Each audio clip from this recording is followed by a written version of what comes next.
Hoje nós vamos ter uma conversa pra ver que em tudo existe uma razão. Vamos sentar, repensar a vida no pensamento e no coração. Olá, audiência amiga do Pensar Piauí. Agora com o quadro Me Conte Sua História no PT.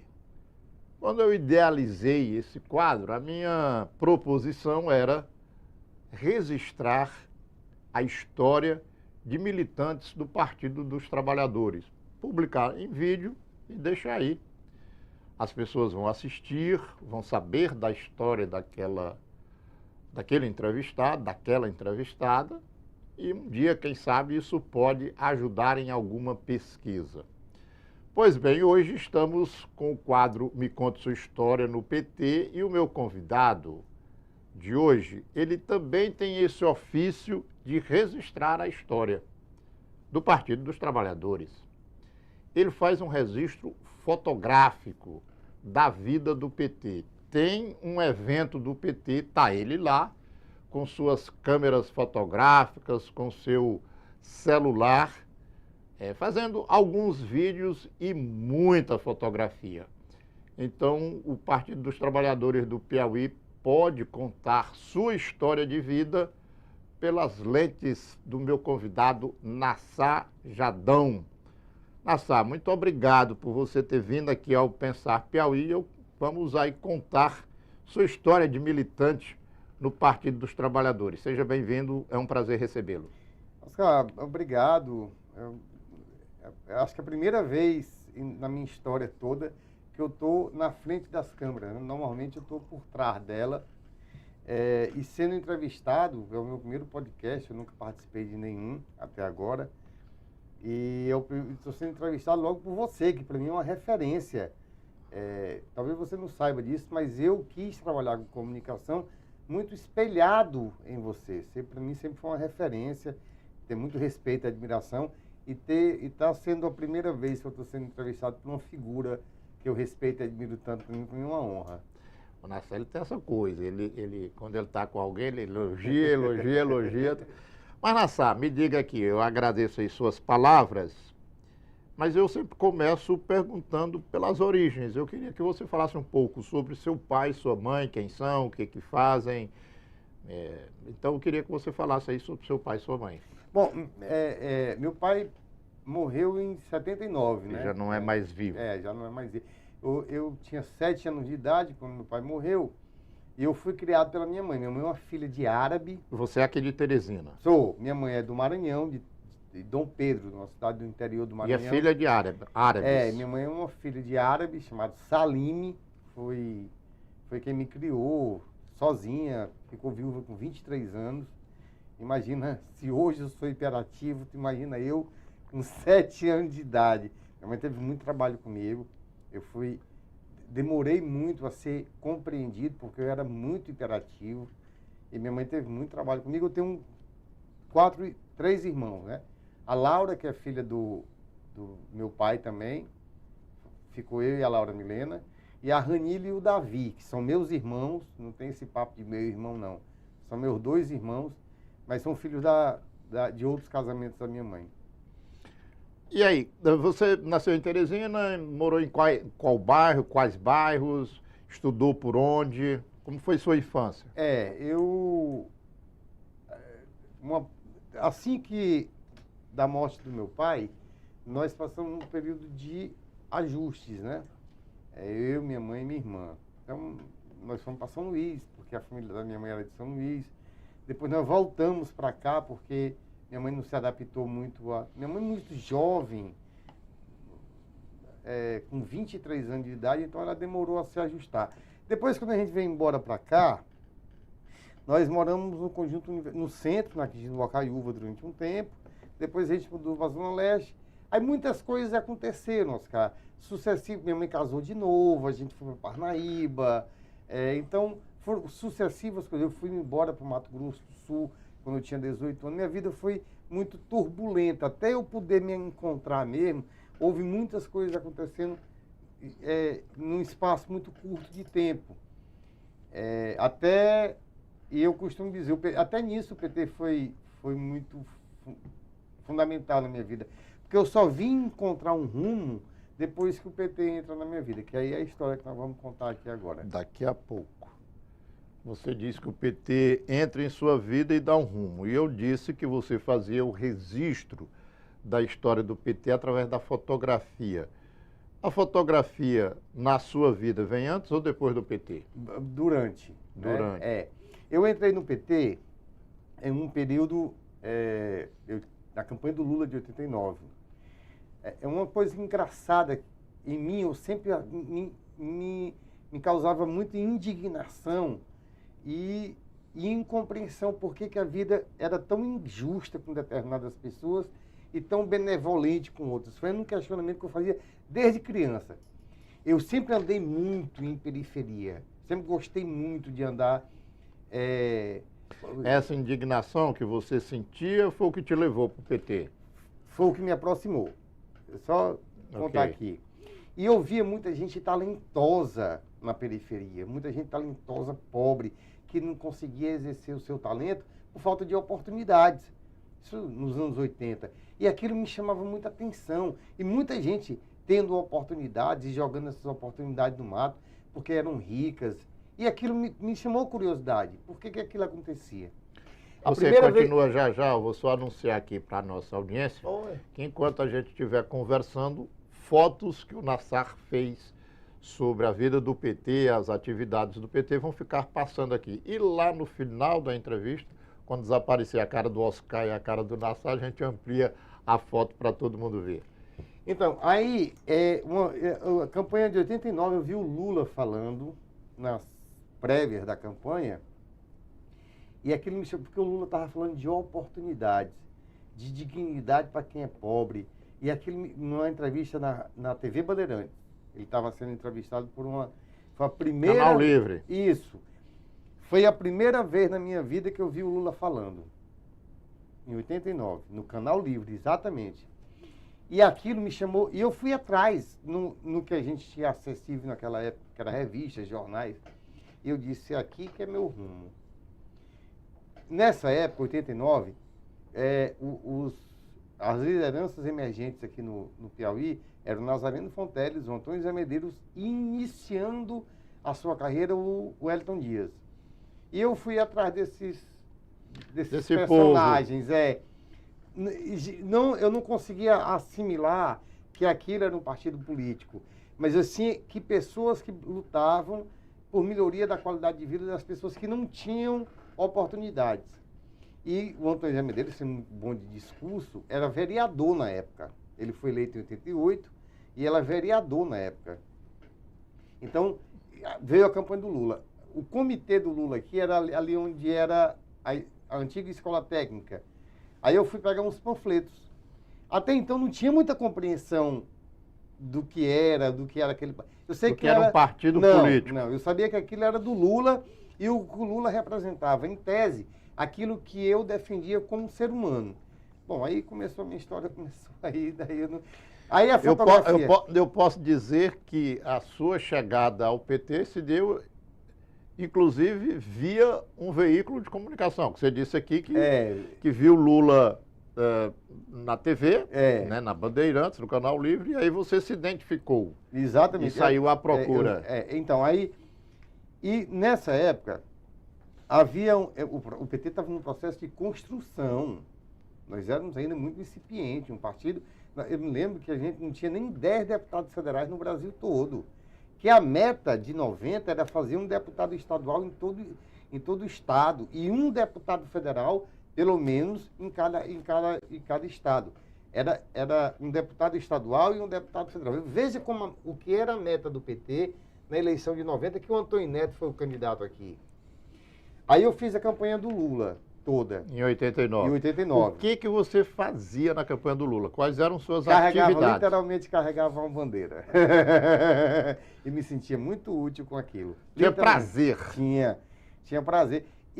Mas aí eu via que tinha uma turma que fotografava, que filmava, e que essa turma se locomovia e guardava aquelas memórias. E eu me identifiquei muito com aquilo. Já na campanha do Antônio Neto,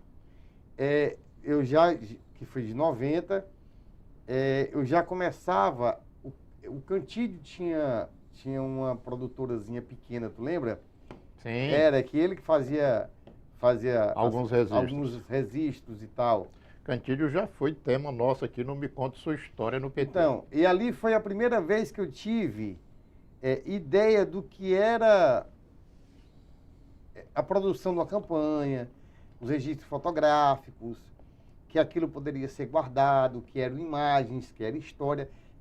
Já foi no Antônio Neto. Porque a campanha do Lula, a gente não tinha muito acesso às coisas que eram feitas do ponto de vista de produção. Era tudo em São Paulo, tudo em Brasília. A primeira vez que eu vi uma... Com a cara do Lula, assim, era tudo produzido em São Paulo, Brasília, mas tinha uma criatividade nossa aqui, da turma do PT, local, muito grande. Camiseta. Ah, sim. Entendeu? A serigrafia. A serigrafia, adesivo, você chegava no lugar ali, não queria saber se a campanha tinha marca oficial, não, faz um adesivo do Lula e acaba fazer o adesivo, de repente aquele adesivo era tão bom que começava a se reproduzir assim, como... No segundo turno, que aí ele foi contra o Collor. Contra o Collor, aí veio uma turma que já era deputado, Elias Prado Júnior, que era o povo do PDT, que tinha um pouco de poder aquisitivo maior. Aí a gente começou a produzir coisas aqui. E a serigrafia foi o primeiro contato, os primeiros contatos que eu tive com a parte da criatividade de campanha. Mas a do Antônio Neto porque foi toda produzida aqui. Sim. Foi a primeira vez que foi produzido um jingle. Foi a primeira que eu vi, né? Não por o PT, mas que eu vi um jingle, uma arte, o programa... Você começou a ter contato com esse mundo. Aí eu comecei a ter contato com esse mundo, digo, é por aqui. Eu queria uma forma de contribuir. Sempre naquela inquietude. TDAH é muito alto, né? Na verdade, essa inquietude para mim é como se fosse uma bênção, porque o TDAH abriu muita porta para mim. A dificuldade foi só até eu diagnosticar ele. Mas depois que eu reconhecer que era... Que aí você começa a delimitar seus limites, seus potenciais, do IPF. Isso é uma conversa para outro podcast. Então, Fique à vontade. Eu queria muito ser útil para o PT, contribuir, porque eu sabia, aí eu comecei a ter noção de que nós estávamos no processo de construção ainda. E eu queria muito ser útil. Aí no mercado tinha umas máquinas fotográficas que era vendida até nessa loja de magazine, que eram Love, Kodak Love, que era praticamente descartável. Eu comprei uma máquina daquela para fazer o registro da campanha. Só que aí eu fui para o Mato Grosso do Sul. No meio da campanha apareceu uma oportunidade para mim ir para Campo Grande, em 90, para ir para Campo Grande no Mato Grosso. Fazer o que lá? Rapaz, a princípio, é uma longa história. Eu tenho uma tia que morava em Campo Grande, né? Questões familiares, né? E lá, a faculdade, passar numa faculdade de comunicação, que era muito difícil. O vestibular era um funil muito, muito estreito, né? E lá o curso de comunicação social estava começando. Ia ser aberto. O Mato Grosso do Sul tinha, há pouco tempo, se transformado em estado. E eu tinha uma tia já estabelecida lá, a irmã do meu pai. E ela me fez o convite para eu ir morar lá, mais ou menos no meio de julho. Ou seja, as campanhas eleitorais, você lembra que eles eram 6 meses, né? Isso. E quando a coisa estava começando, julho, agosto, ela me chama. E foi uma proposta irrecusável, porque havia a possibilidade de eu fazer o vestibular lá, que era mais fácil. Ela ia custear meu pré-vestibular. Eu ia ter tempo para poder estudar, para poder entrar na faculdade, que era o meu maior sonho, fazer o curso de comunicação. Mas aí, quando eu cheguei lá, Oscar, uma coisa engraçada. Quando eu cheguei lá, todo esse projeto foi por água abaixo. Que na hora que eu lembro que a gente foi de carro, quando eu entrei na cidade, eu vi um outdoor, o candidato a governador do Mato Grosso do Sul pelo PT, um carro chamado Bronze. Sei. Era Bronze e Teruel. Eu vi capaz que tem PT também. Mano, eu só fiz descer na casa da minha tia, porque eu peguei lá o endereço no outdoor, né? Sim.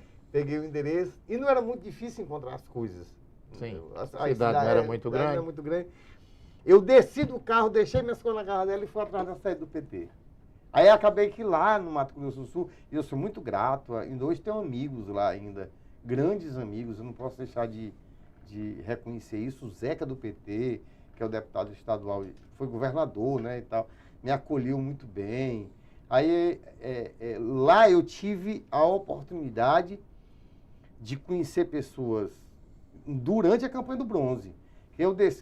Como a campanha ia até outubro, era dia 15 de novembro, né? Era as eleições. Antigamente era. Era. Então eu tive tempo, aí não, lá o PT tinha uma estrutura melhor. Eu fui para dentro da produtora, trabalhar como office boy, mas estava lá trabalhando, pelo menos sabendo. Aí lá eu tive acesso a ter mais conhecimento, a ter como é perto do eixo Rio-São Paulo, ali é mais perto do que aqui, então as coisas chegavam lá mais rápido, as tecnologias e tudo. Aí eu fui para lá e fiz a campanha, eu terminei a campanha de 90, já no Mato Grosso do Sul. Aí só volto para cá, para Teresina, já em 94, na campanha do Nazareno. Aí eu já volto já, aí quando eu volto em 94, foi 94, foi. Aí quando eu volto no mês, final de 93 para início de 94, era o Nazareno que era o candidato. Ele era deputado estadual e ele foi candidato a governador. E como é que foi essa campanha? Em termos do que o Nassar fazia na campanha? Bom, aí eu já era fotógrafo. Aí eu já tinha uma máquina fotográfica, já acompanhava as caravanas, já estava tentando ser útil. Um jovem, muito jovem ainda, com 20 e poucos anos de idade, pouca experiência, mas muita vontade de contribuir. E ali era um processo, não sei se você lembra, mas deve lembrar disso, que você estava lá também. O Nazareno era deputado estadual e se lançou como candidato a governador em 94. E nós saímos praticamente sozinhos. E a força política do PT nessa época era uma coisa extraordinária, porque naquela época foi eleito, me corrija se eu estiver errado, o Wellington Dias, deputado estadual, o Flávio Nogueira e a Flora, não foi? Não me recordo assim com tanta certeza, não. Recorda que sua memória é melhor do que a minha. Não. Foi o Wellington Dias, não, Olavo Rebelo, foi o Wellington, Olavo... eu sei que foram eleitos 3. Foram eleitos 3. Só tinha um, pulou para 3. E uma campanha muito dura, porque a campanha de 94 era o Hugo Napoleão contra o Mão Santa. Nós estávamos ali correndo por fora e conseguimos triplicar a nossa bancada, que só tinha o Nazareno. E foi aí que o PT aqui do Piauí começou a se fortalecer enquanto partido, enquanto perspectiva de poder. A população já recebia a gente com... Acompanhando as campanhas do PT há tanto tempo, a mosca azul da candidatura nunca deu uma picada no Nassar, não? Em mim, não, porque eu sempre tive muito claro na minha cabeça qual era o meu papel no processo. Era contribuição.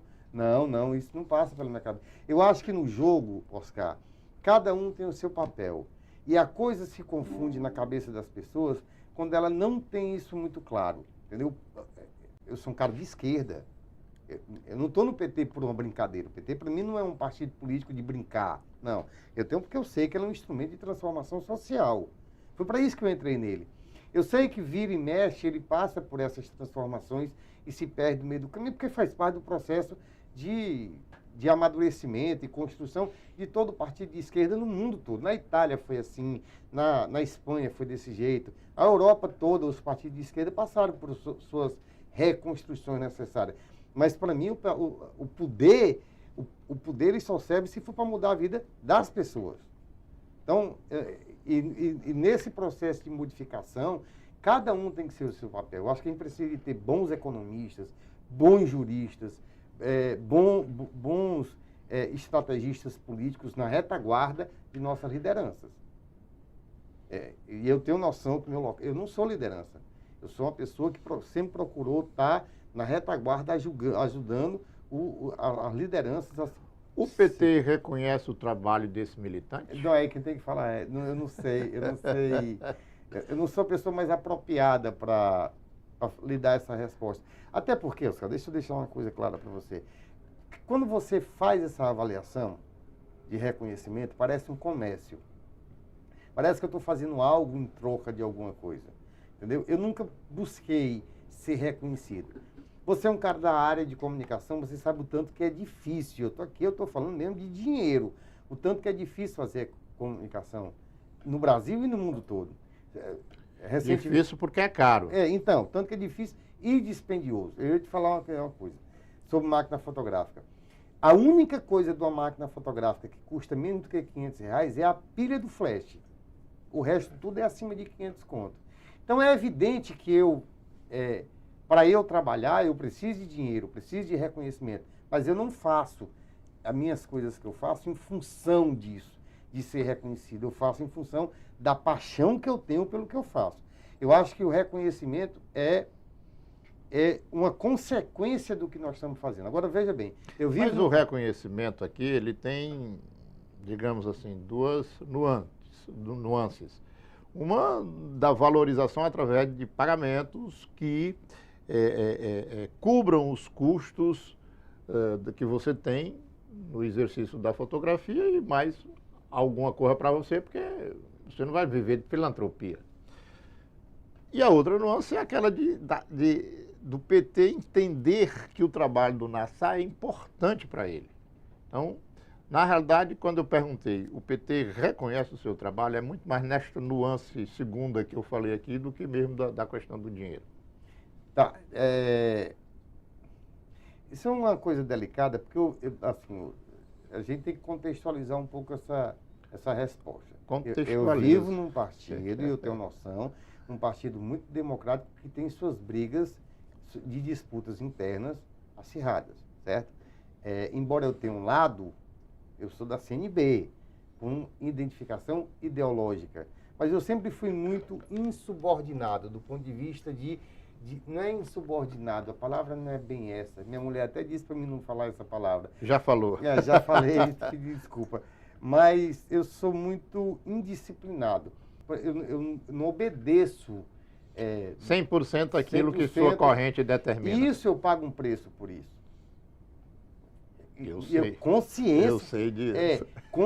Conscientemente. Mas eu volto a dizer, eu não faço as coisas que eu faço em função de ser reconhecido com esse propósito. Para mim isso é comércio. Para mim isso não é dedicação. É um comércio. Eu estou fazendo algo em troca de pagamento. Né? Eu faço porque eu sou apaixonado. É evidente, eu sou muito reconhecido aqui, provavelmente, fruto do meu... Há pessoas que reconhecem. Eu tenho uma rede de comunicação chamada Rede PT no Parlamento. Essas fotos, inclusive, que estão sendo colocadas aqui, hoje eu sou pago por alguns diretórios estaduais do PT do Brasil todo para poder fazer a exposição dessas fotos.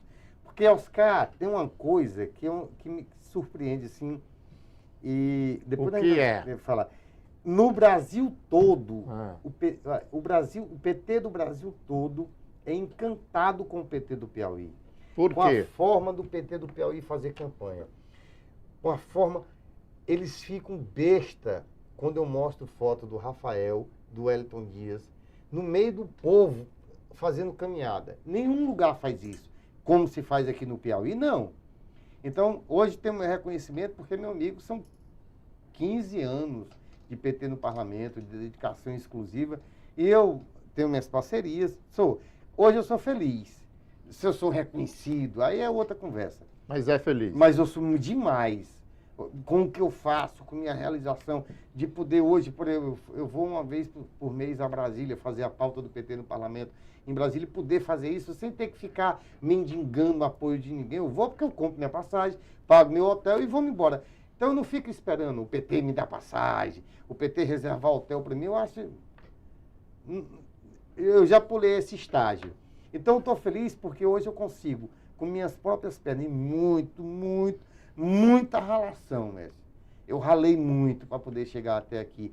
Mas eu fiz tudo isso com tanta... Você tem, a gente vem contando a sua história de um militante que trabalha com a fotografia para registrar os momentos do PT. E você contou histórias aí de 89, 90, 94. Me fala agora de projetos de 2026, 2028, 2030 e as campanhas que virão. Como é que o Nassar vai trabalhar? Sempre com fotografia? Ou tem outros planos? Bom, vamos lá. Hoje eu vou... desde 2010. Não, desde 2009. Eu montei uma rede de comunicação com o propósito de divulgar as coisas positivas do PT. Que começou eu querendo publicar aqui o que os deputados estaduais e os vereadores de Teresina faziam. Sim. Cresceu. O PT no parlamento hoje é um veículo de comunicação grande. Eu tenho colaboradores, eu tenho uma estrutura. Então, e é a minha prioridade de vida. E é como eu quero, e é o meu projeto de vida. É fazer do PT no parlamento e eu fazer com que o PT entenda o PT do parlamento. A comunicação. Eu estou começando a fazer isso aos poucos. Já tenho conexão com o povo de Brasília, do PT Nacional, já mantive algumas reuniões com ele, porque a gente divulga muito pouco as nossas coisas positivas, sabe, Oscar? Eu estava vendo hoje, fazendo minha pauta, o Dr. Francisco publicou no Instagram dele um negócio do INCRA. O INCRA tem esse projeto de reforma de casa rural, reforma rural. Cara, o PT Nacional e o PT como um todo, usa muito pouco essa transformação que ele faz na vida das pessoas. Nassar, quando tem um problema, e o governo Lula passou por ele agora há pouco, aí diz assim, não, o problema é a comunicação. Aí o Lula tira o menino do Rio Grande do Sul, como era o nome dele? Paulo Pimenta. Tira o Paulo Pimenta e traz o Baiano. Ele jornalista? Ele é jornalista, rapaz. Ele é. E advogado. Sabia, e traz o Sidônio. Eu sabia que ele era militante da Petrobras, inclusive militante do movimento dos petroleiros. Não. E traz o Sidônio da Bahia. Então, assim, diagnosticaram. O problema é a comunicação. Você que é um militante também desta área de comunicação, quando o PT tem algum problema, você acha que o culpado é sempre a comunicação? Não. E onde é que está o problema? Não. Porque a comunicação, ela não é um fim. Ela é um processo. Você não consegue comunicar uma coisa, transformar em notícia uma coisa mal terminada, mal concluída, mal resolvida. Então, a base da comunicação é você primeiro esclarecer a questão política. E essa questão política delimitar o que a comunicação vai fazer. É um processo a ser seguido. Não adianta você exigir da comunicação se a parte política não se resolve. Deixa eu tentar ser claro aqui. Bora lá. Vamos Fica lá. à vontade. Porque você está falando do Lula, eu quero voltar... Não, mas se você tiver exemplos do governo Rafael Fonteles, do governo Wellington Dias, ou de algum outro governo que você ache razoável falar, pode ficar à vontade. Eu vou falar aqui especificamente... Falei do Lula porque ele trocou o ministro das comunicações. Sobre uma coisa específica que eu vi hoje. Por exemplo, tem uma reforma rural, umas casas que eram casas de taipa, casa ruim, o INCRA vai lá, é um projeto do INCRA. Eu sei. Com cisterna, isso, Oscar, muda a vida de uma pessoa. E o PT usa muito mal isso. E a determinação tem que ser política. Compreendeu? Os políticos chegaram, olha, isso aqui tem que ser divulgado. Qual é a nossa prioridade? Quando você estipula a prioridade da comunicação, aí você chama profissionais de comunicação capacitados para aquela demanda. Não adianta fazer coisa genérica. Não tem vara de condão. Não tem, gênio para fazer as coisas. Não. Existe a determinação política para você transformar. Eu sempre achei e defendo isso. Você faz uma estrada que liga 200 comunidades. Muda a vida dessas pessoas, em todos os sentidos. Você pega um agricultor familiar que demorava 5 horas para poder chegar em Alto Longar, vindo de Beneditinos, ou vindo de outro lugar. E agora ele faz essa estrada com o material que ele pega lá na roça dele para vender na feira. E essa estrada, ele dura só 20 minutos, isso muda a vida de uma pessoa. Então, você tem que fazer a comunicação pegar no coração. Quem fazia isso muito bem era o que morreu, Duda Mendonça, né? Era Duda Mendonça. Acho que o Duda está vivo, morreu não. Morreu? Não sei. Meu Deus. Mas você disse que ele fazia muito bem. Ele fazia muito bem isso, pegar no coração das pessoas. Eu mudei. A revolução que o PT fez na educação do Piauí, cara. Você tem noção do que o PT fez para a educação do Piauí? E não se explora isso. Eu vou lhe salvar. Fale. Até 2002, São João do Piauí não tinha escola média pública. Até 2002, São João do Piauí não tinha ensino médio público. As pessoas que queriam fazer ensino médio tinham que ir para São Raimundo Nonato ou para qualquer outro lugar. Quando eu soube dessa notícia, eu achava até que era brincadeira. Oscar, hoje tem escolas em assentamento no Marreca, Lisboa, escola de primeiro mundo. Ele não só levou o ensino médio para São João do Piauí, ele universalizou por toda a região. Oscar, até 2002, a vida de muitas gerações foram jogadas no obscuro da ignorância, por falta de oportunidade. De 2002 para cá, com a universalização do ensino médio em todo o território piauiense, nós temos hoje pessoas que fizeram o ensino fundamental, o ensino médio e se formaram dentro de localidades que até 2002 não tinha ensino médio. Porque isso muda a vida das pessoas. E a gente não sabe usar isso como comunicação. A gente não sabe. E aí, então a culpa é da comunicação. Eu estou falando a gente não sabe usar nossa política de forma adequada na comunicação. Eu falo a gente, eu incluo todo mundo. Porque não há varinha de condão. Volto a dizer, não há varinha de condão. Não há gênios para dizer nós vamos fazer isso. É uma construção coletiva. Tem que ser a base política com profissionais de comunicação juntos em função de obter uma resposta. Não há uma pessoa. Porque quando você fala o problema é da comunicação, você está atribuindo a responsabilidade para um agente. Não, e não tem isso. Não tem culpa do agente. A culpa é do todo. Eu estou perguntando. Não. Estou emitindo opinião aqui. Estou perguntando. E eu não acho que a culpa é do comunicação, porque, por exemplo, o governo do estado do Piauí se comunica muito bem. Embora alguns secretários se comuniquem muito mal, mas o governo, de uma forma geral, se comunica muito bem. Mas o governo Lula, que era para ser o mais experiente, que era para estar dando exemplo é o que mais está errando. E eu não consigo entender esses erros, cara. Porque do ponto de vista político ou do ponto de vista de comunicação? De comunicação. Político e de comunicação. Depois que eu conheci Brasília, e quando eu falo conheci Brasília, que eu andei nos corredores do Congresso, minha visão de mundo mudou muito.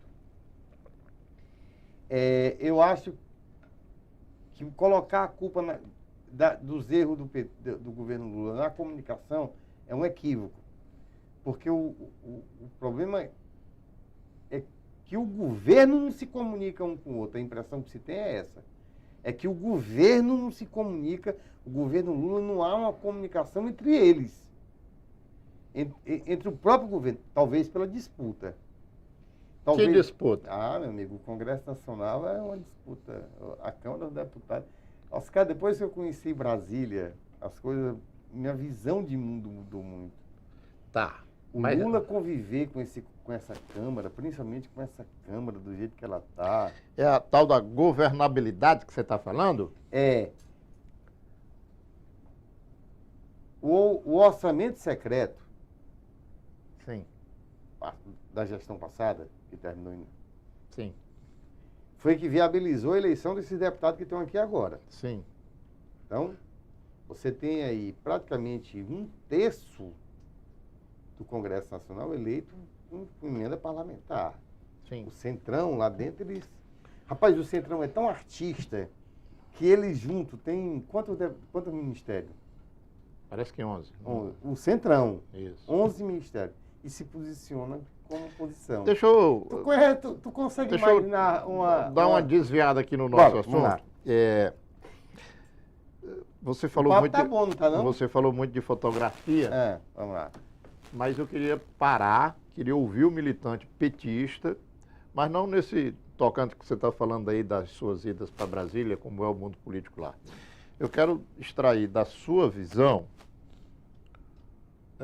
o que é o PT hoje. Você falou que entrou no PT em 1989, no movimento da eleição do Lula, que não aconteceu porque quem ganhou foi o Collor. Mas aquela eleição todo mundo fala dela. Uma coisa... Para mim foi a maior escola da minha Isso. vida. Só que aquele PT era um. O PT agora é outro. Qual é o PT de hoje, Nassar? Essa resposta é complicada. Bom, eu escrevi sobre isso um dia desse. Pois fale agora. Aqui é para falar. Olha nós dois aí, ó. Depois a gente vai falar de fotografia. Olha, voz, cara do... Ei, qual é o PT de hoje? Eu não queria falar sobre isso. Né? Eu lutei. Oscar, ele é mais pragmático do ponto de vista político. Eu acho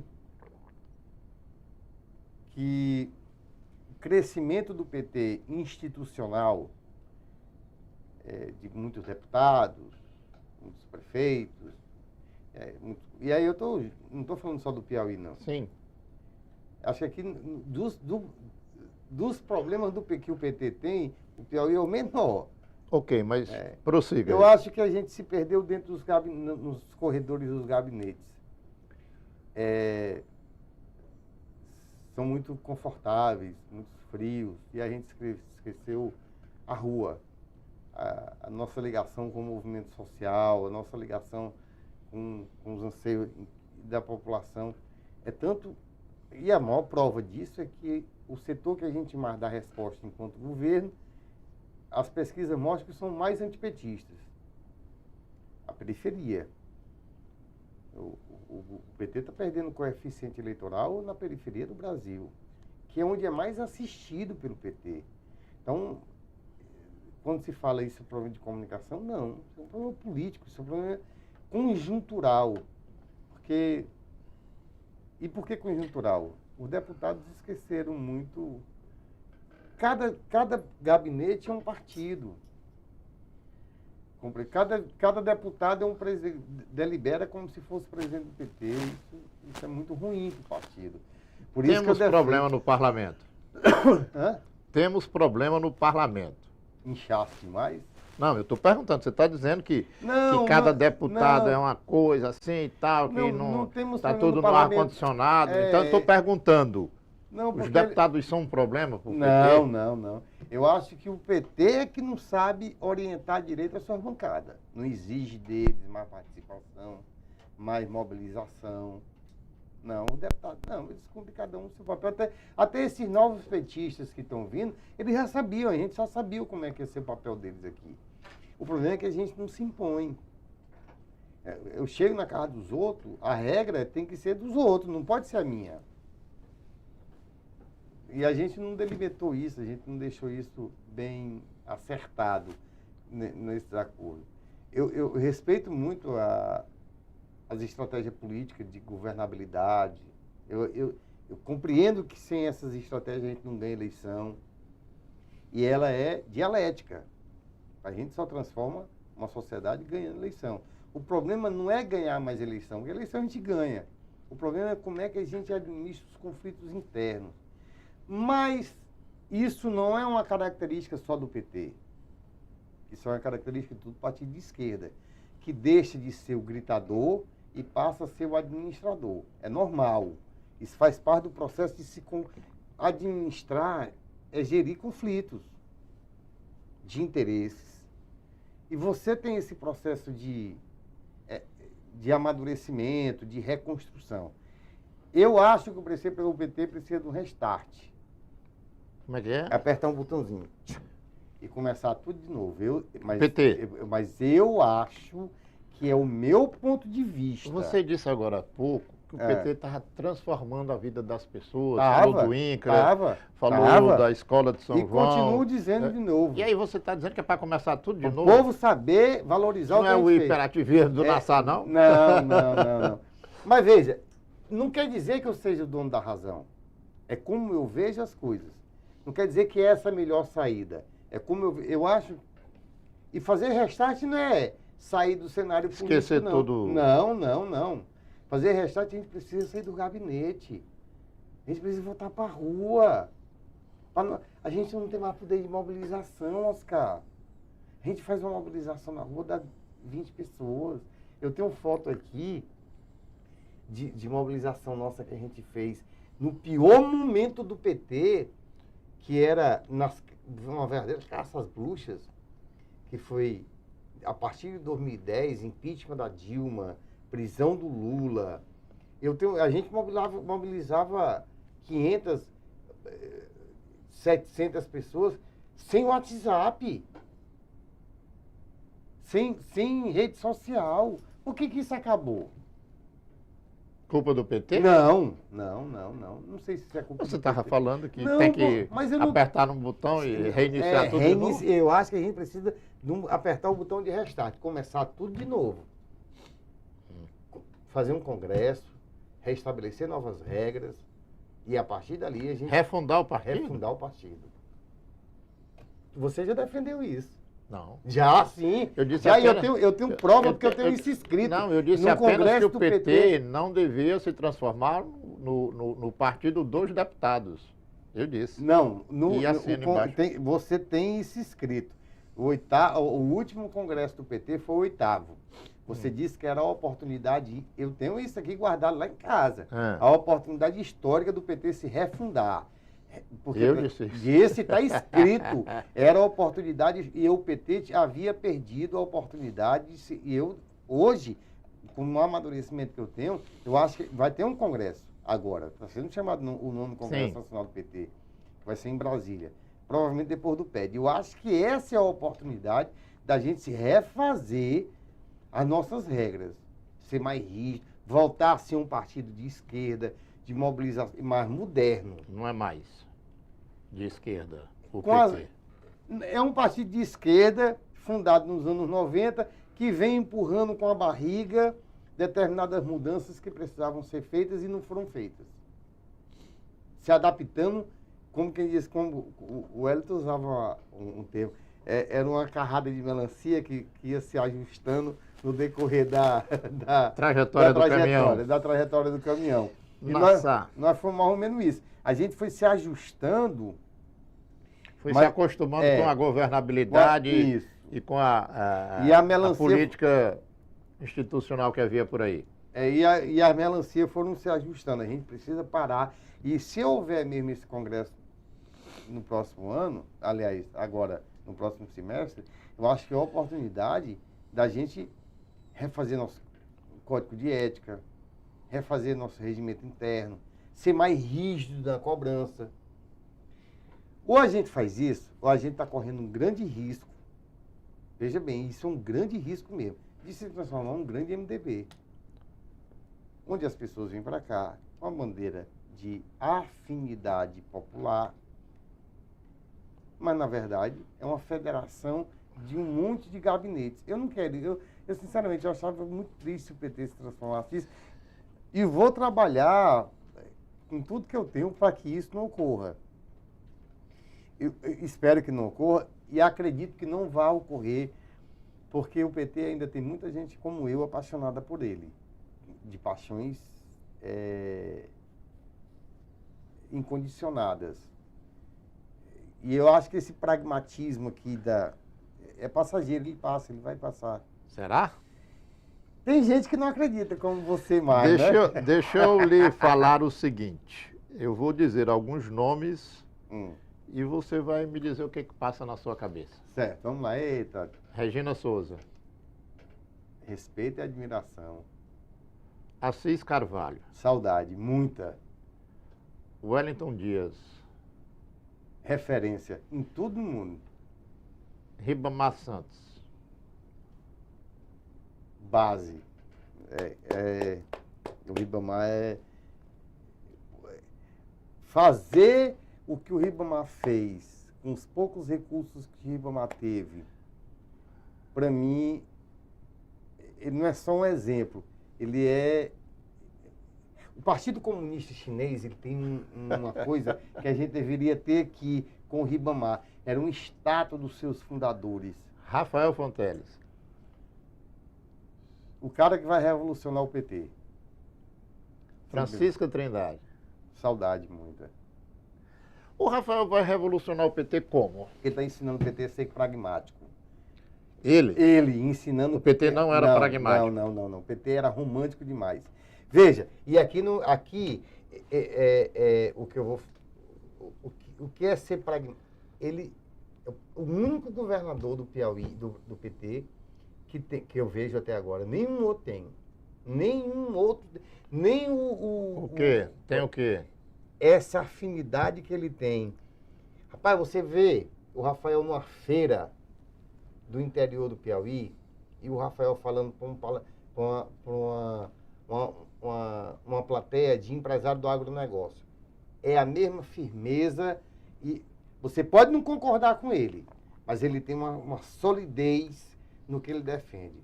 Você pode até não concordar com determinadas coisas, mas ele é linear. Ele sabe o que é que ele está fazendo, de que lado que ele está e os métodos que ele tem para chegar onde ele está. Você pode não concordar com algumas coisas dele, mas tem que se admirar muito.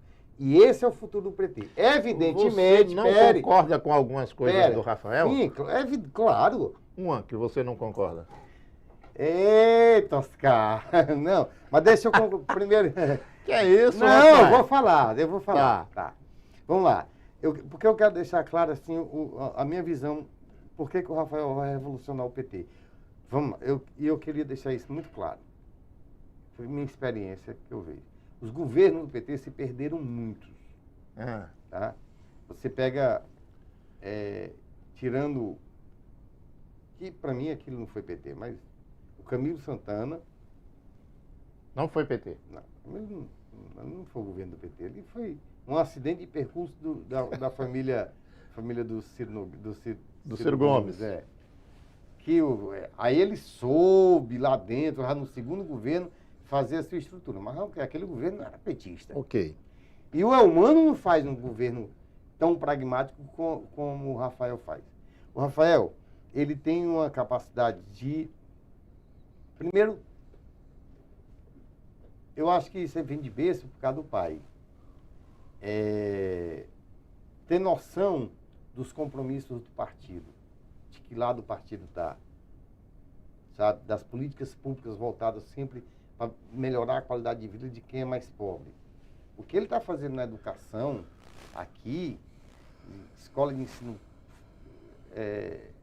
integral, técnico, ele está revolucionando. E isso não é essa geração que vai ver, não. E ele sabe usar isso como propaganda. Ele sabe pegar a política pública e usar isso como propaganda pessoal. Ele é um bom comunicador. E além do mais, ainda tem a questão, ele se impõe politicamente. A base aliada que vem para a parte dele, ele vem com imposição, delimitando limites. Foi coisas, por exemplo, que o PT teve muita dificuldade para fazer na Bahia. Aqui. Tu é inteligente, né? Então ele chega... Tu fala do Rafael, não compara com o Wellington, mas compara com a Bahia, compara com o Ceará. Não, porque o Rafael sabe que ele não seria o que ele seria se não fosse o Wellington. Não. A base de tudo foi o Wellington. Foi o Wellington que universalizou. Ele não conseguiria fazer ensino de tempo integral nas escolas tudo se o Wellington não tivesse universalizado o acesso à educação. E ele tem consciência disso. É tudo um processo, cara. É tudo um processo. Processo que... E a vaidade, às vezes, não permite que as pessoas aceitem o processo natural da construção da vida. Eu tenho 53 anos de idade. É evidente que daqui a 10 anos eu tenho que passar meu bastão para outra pessoa. É o processo natural. Eu quero Vou passar o meu, então, agora para quem? Para você? que honra. E o PT sabe disso. O PT sabe que tem muito que aprender com o Rafael. Eu recebo muitos questionamentos a respeito do governo dele, de como ele se comunica, de como ele se comporta. Vai demorar. Veja, isso é para o futuro. Ele vai ser presidente da República? Torço muito que seja. Quando? Bom, aí eu não sei, mas eu torço muito que seja. Muito. Porque tem 2026, tem 2030. Mas ele é jovem, agora que ele fez 40 anos. Ele é jovem. Estou falando de eleições que estão por vir. Não, assim, mas 2026, ele, 2030. Não, mas ele é A jovem. eleição de... E ele no PT sabe que ele tem preparo. Qual o PT? O daqui Não, ou... nacional, sabe? Nacional. Reconhece muito isso nele. Muito. É impressionante. Os corredores de Brasília falam o que do Rafael Fonteles? Você que... Surpresa boa. Surpresa boa. O preparo dele é surpreendente e assusta muito nossos inimigos. Que inimigos? A direita, a extrema-direita, morre de medo dele. Porque ele é corajoso, ele vai para o debate, ele não foge, ele não fica com meias palavras, ele tem respostas objetivas para as coisas. E sabe agradar o mercado. E sabe que a esquerda precisa agradar o mercado. O Rafael Fonteles impõe sobre a extrema-direita um profundo medo. É mesmo? Um profundo medo de que ele cresça. Título da matéria do Nassar. Rafael Fonteles impõe medo à extrema-direita. Impõe. Posso botar esse título? De vez em quando eu pergunto para meu entrevistado se eu... Porque isso não é uma matéria, isso é um ponto de vista, né? É uma opinião minha. Sim, mas é isso. Entre aspas. Dito por Nassar Jadão. É uma opinião, impõe muito medo, porque por causa da coragem do debate. Você disse que eu não falo do Wellington, mas veja, o Wellington é mais conciliador. O Wellington, se ele pudesse, ele agradava a todo mundo. O Rafael delimita o limite. A partir daqui não se passa mais. Eu só vou só até aqui. Compreendeu? E isso é tendo muita convicção do que ele defende. Ele é governador no primeiro mandato. No segundo mandato, o nome vai crescer, os trabalhos vão crescer e ele cresce nacionalmente. E é um processo de amadurecimento político de suas convicções. Ele precisa conviver mais com o PT, que ele não convive. Deixa eu fazer aqui para a gente chegar no final da nossa entrevista. Deixa eu fazer Já está acabando. Deixa eu fazer um pedido para o Irã. Aquela foto, Irã, dá para a gente colocar ela aqui na tela? Se puder aí, a gente quer o Nassar e o Zé Dirceu. Depois a gente vai ver todas essas fotos no final da entrevista. Mas tem uma foto aqui que não é uma foto do Nassar. O Nassar está na foto. E a gente está procurando ela aqui. É essa. Essa daí. Tu sabe quem é o autor dessa foto? Não faço a menor ideia. Foi você que me passou ela, né? É. Eu tenho ela aí, meus arquivos. Estou eu aqui. Cabelos pretos. Barba e cabelo. Ver se aqui tu sabe quem é? Adalberto. Aqui é aquele rapaz da construção civil que morreu. Lourenço. Lourenço não era construção civil, não. Lourenço rapaz. Era, eu acho que era bebidas, eu acho. Não tenho a esposa certeza. do Assis Carvalho. Isso, a Isabel. Aqui é o irmão do Ladislau. Sim. Esse rapaz aqui é um cara de Oeiras, até faleceu. Quem é esse indivíduo aqui? Aí sou eu, com 22 anos de idade. Mais novo do que tu tem hoje. Quem é esse? É o Wellington Dias. Quem é esse? Ribamar Santos. E onde era essa cena? Tu sabe onde é isso aí? Parque Piauí. Parque Piauí, lá no... Aquela unidade da unidade, igreja. Atrás do Clube dos 100. É. Atrás do Clube dos 100. Era uma votação de algum diretório. Eu sei que lá. era presidente, ó. Aqui tem o nome. A faixa está virada. A faixa está virada. Bom, é isso daí. Essa foto não é do Nassar, porque o Nassar está aqui com os ali. braços erguidos. Ali era a antiga articulação. É. Tanto que estava levantando o crachá. nossas votações eram no crachá, tu lembra? Isso, É. isso. E a gente deve ter ganhado, tá, o Ribamar. E os comandantes Ribamar e o Wellington E Dias você vê que o puxando a Lourenço votação. e o Então, não votaram. não votaram. Que eles Historicamente, eram adversários da eram articulação. adversários. Para quem não conhece, a articulação é o que hoje se chama de CNB. Sempre foi majoritária. O problema é quem não é do PT entender É. essa intriga aí. Essa é difícil, viu? Tá bom. Nassar, meu querido, Já acabou? Mas, rapaz... quer falar mais? Não, tá bom. Eu espero que eu não tenha falado muita besteira. Obrigado pela entrevista. Eu que agradeço, professor. É nossa estrela, é nossa cidade. Chegou a hora de ser feliz. Se a vida ensina, eu sou aprendiz.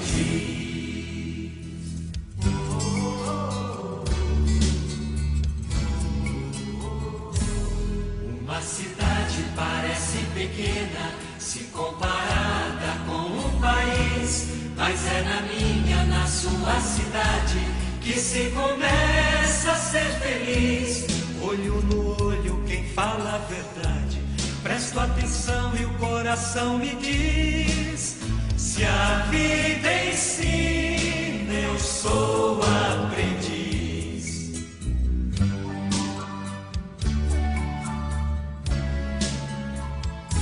Será que a gente é que é diferente? Ou será que os outros são tão iguais? Se honestidade é marca da gente, ser diferente é bom até demais.